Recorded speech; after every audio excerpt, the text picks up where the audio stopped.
Jadi kata Nabi Muhammad SAW, sebelum kiamat terjadi, sudah dekat sekali akan terjadi, Allah akan perintahkan sebuah angin lembut berhembus, lebih lembut dari sutra, jadi kayak angin AC gitu ya. Aromanya wangi, seperti misik, seperti kesturi. Dan tugas angin ini mencabut ruh orang-orang beriman, mewafatkan orang-orang beriman.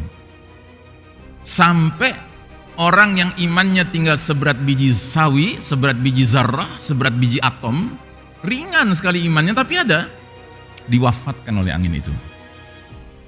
Sehingga kata Nabi yang tersisa, yang masih hidup di muka bumi ini adalah syirarin nas, manusia-manusia yang paling buruk, manusia-manusia paling jahat, orang-orang kafir 24 karat ya. Mereka akan melakukan aneka kemungkaran sampai Allah takdirkan mereka lah yang mengalami dahsyatnya peristiwa kiamat. Alhamdulillah, kita orang beriman tidak akan mengalami dahsyatnya kiamat. Kenapa? Karena sebelum itu Allah wafatkan kita baik-baik dengan angin lembut. Masya Allah ta'ala. Makanya ada hadis lagi berbunyi, La taqumus sa'atu illa ala syirarin nas. Tidak akan terjadi hari kiamat kecuali menimpa atas orang-orang yang paling jahat, orang-orang paling buruk, orang-orang kafir 24 karat. Ya. Nah jadi umur umat Islam itu berakhir saat angin itu berhembus, Pak. Nah jadi hadis ini meringkas perjalanan umat dari awal Nabi diutus, karena awalnya umat Islam kan hadir dengan hadirnya Nabi Muhammad SAW, nabinya, namanya umat Islam, sampai berakhir angin lembut tadi. Ternyata kesimpulannya dari hadis ini, jumlah periode, jumlah babak, jumlah fase yang akan dialami umat Islam sepanjang sejarahnya secara total ada 5. Dan uniknya hadis ini, setiap fase, setiap babak, setiap periode dikasih nama sesuai dengan karakter sistem kepemimpinannya. Dan tahukah Anda bahwa kita yang hidup sekarang ini sudah berada di periode keberapa? Babak keberapa? Babak keempat. Masya Allah ta'ala. Yang kata Nabi Muhammad SAW, ini kan bahasa Arabnya ya, kita lihat langsung terjemahannya. Babak keempat itu disebut babak mulkan jabriyatan, babak para penguasa yang memaksakan kehendak mereka, mengabaikan kehendak Allah dan Rasulnya. Makanya saya katakan, we are living in the darkest chapter of the Islamic history. Ini babak paling kelam dalam sejarah umat Islam. Tidak ada babak yang namanya lebih mengerikan daripada babak di mana kita hidup sekarang, Pak. Ini babak di mana umat Islam babak belur. That is reality. Itu realitas. Ya. Dan realitas ini tidak perlu kita ratapi, Pak. Kenapa? Karena ini sunnatullah. Ini hukum Allah yang berlaku dalam kehidupan di dunia yang fana ini. Namanya sunnatullahnya apa? Namanya sunnatut tadawul, sunnah pergiliran. Allah Ta'ala berfirman dalam surat Ali Imran 140, wa tilkal ayyamu nudawiluha bainan nas. Demikianlah hari demi hari, masa kemenangan, masa kekalahan, masa kejayaan, masa keruntuhan dipergilirkan, kami pergilirkan di antara manusia agar mereka bisa mengambil pelajaran. Nah jadi saudaraku rahimakumullah, takdir Allah kita dihadirkan ke dunia ini, saya, Anda, kita semua, keluarga kita, di babak keempat perjalanan sejarah umat Islam. Babak yang paling kelam dalam sejarah umat Islam. Dan babak keempat ini adalah babak yang nantinya akan ada satu babak lagi. It's not the final chapter ya, ini bukan babak terakhir ya.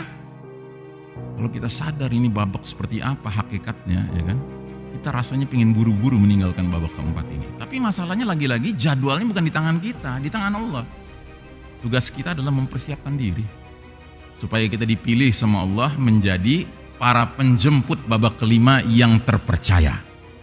Begitu. Jangan sampai kita di mata Allah ternyata dinilai sebagai para pembela babak keempat. Nauzubillah min dzalik ya. Babak yang kacau balau dibela-bela, Pak. Ya. Nah, jadi saudaraku rahimakumullah, makin banyak sulitnya hidup kita, asalkan kita sabar, makin gede pahala kita, Pak. Makanya ada hadis tentang ahlul bala, ahlul musibah. Orang-orang yang kena bala, kena musibah itu nanti di hari berbangkit diangkat posisi mereka sedemikian tingginya sehingga ahlul afiyah, mereka-mereka yang waktu di dunia senang, sehat ya, banyak kemudahan-kemudahannya, cuma bisa melongok gini, ngeliatin mereka makin naik, makin naik, makin naik. Sampai akhirnya saking tingginya posisi ahlul bala itu, ahlul afiyah ngomong apa? Ya Allah, kalau tahu begini, kembalikanlah kami ke dunia, biarlah kami mati dalam bentuk badan kami dipotong, dicincang-cincang jadi daging yang kecil-kecil.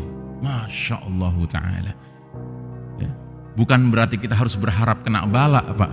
Berharap kena musibah, Pak. Tidak. Cuman kalau Allah takdirkan kita hidup di era penuh bala, fitnah, ujian, musibah, sabarlah, Pak. Memang harus kita lalui, memang harus kita lewati. Sebagaimana Nabi dan para sahabat di Mekah harus melewatinya. Suatu hari Nabi lagi senderan di Mekah nih, sebelum hijrah nih, senderan di salah satu dinding Ka'bah. Datang sahabat namanya Khobab ibnul Arat radhiyallahu anhu.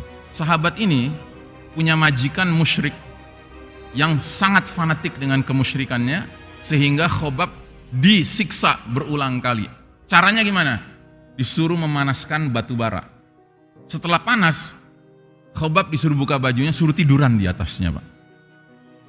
Dia datang ke Nabi, dia bilang begini, ya Rasulullah, para sahabat engkau makin hari makin dahsyat mengalami penyiksaan.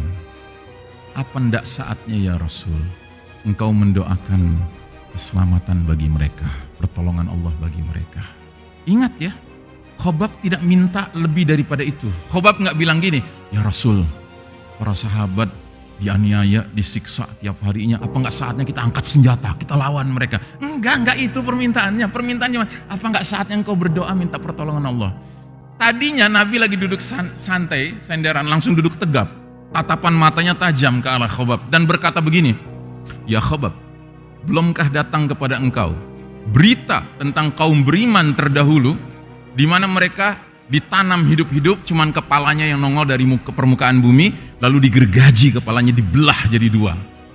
Mereka digaruk dengan garpu besar sehingga terkelupas daging dan kulitnya, terlihat tulangnya. Tapi mereka istiqomah dalam keimanan mereka. Walladzi nafsi biyadih, demi Allah yang jiwa Muhammad dalam genggamannya, Allah akan memenangkan agama ini, sehingga seorang wanita seorang diri mengadakan safar dari Hadramaut di Yaman menuju Masjidil Haram di Mekah ini, dia tidak takut dengan apapun di perjalanan kecuali dengan Allah dan dengan serigala yang mungkin menerkamnya. Walakinnakum tasta'jilun, tapi kalian tergesa-gesa, kata Nabi. Masya Allah. Ya, jadi saudaraku rahimakumullah, ini sunnatullah, Pak, yang harus kita lewati. Ini sunnatullah, Pak. Dan karenanya saya mengajak kita semua ma'rifatuz zaman. Mari kita kenali zaman ini, Pak. Ini bukan zaman kita boleh fine-fine saja, Pak. Mengikuti apa yang ditawarkan oleh mereka yang sedang diizinkan Allah mimpin dunia, Pak. No, ini zaman dimana kita harus kritis. Sebagaimana kritisnya Nabi dan para sahabat, sekalipun resikonya besar waktu masih di Mekah. Nah, jadi saudaraku rahimakumullah, ini adalah babak di mana Allah cabut kepemimpinan dunia dari tangan Islam dan umat Islam untuk kemudian Allah serahkan ke pihak Barat, Eropa dan Amerika yang merupakan masyarakat kaum Yahudi Nasrani. Ya. Dan ingat, kita memimpin dunia, Pak, umat Islam ini bukan setahun 2 tahun, Pak, bukan 10 tahun 20 tahun, bukan 100 tahun 200 tahun, Pak. 1342 tahun Hijriyah kita memimpin dunia ini, Pak. Masya Allah Ta'ala. Bukan waktu sebentar, Pak. Jadi kita ini keturunan ya orang-orang yang sudah memiliki mentalitas kepemimpinan sebenarnya, Pak, umat Islam ini. Justru kita ini baru dicabut kepemimpinannya 100 tahun yang lalu. Kan kita sekarang 1442 Hijriah nih, Pak. 1342 Hijriah itu persis 100 tahun yang lalu. Kalau pakai hitungan Masehi terjadinya 1924. Kita sekarang 2021. Kita sebentar lagi menjelang 97 tahun secara hitungan kalender Masehi tidak lagi memimpin dunia ini, tapi yang memimpin dunia Yahudi Nasrani. Nanti tanggal 3 Maret persisnya 1924 itu adalah hari dibubarkannya tatanan kehidupan berdasarkan iman dan tauhid, untuk kemudian berdirilah tatanan kehidupan yang kufur, yang syirik.